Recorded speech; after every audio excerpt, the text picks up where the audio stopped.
Jim Meehan. I'm a medical doctor.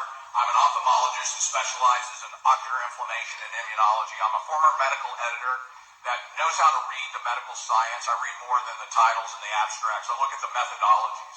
When I looked at the methodologies of the science being used to support community wearing a mask, I found a real paucity of solid high-level science. In fact, we've been studying this issue for over 30 years with regards to the transmission of influenza in the population. One of the reasons that we have never recommended the community wearing of medical masks is because it's been shown in the highest levels of science, randomized controlled trials, meta-analysis of randomized controlled trials, to not be effective.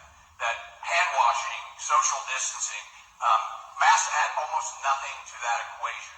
So it has a very marginal at best efficacy, and those studies are in healthcare workers and hospital settings in which we have an optimal environment with high air exchange, low temperatures, nothing like what our community is encountering.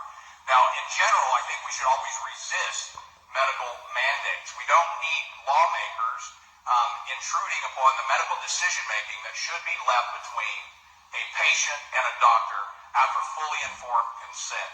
They need to consider the risks, benefits, and alternatives. In this issue of community wearing of medical masks, we have not done a fair risk analysis for the population.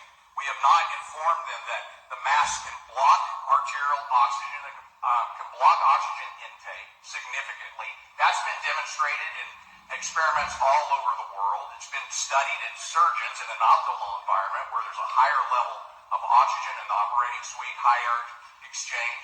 I've worn a medical mask in surgical procedures over 10,000 times. And I can tell you that they do induce physiologic changes.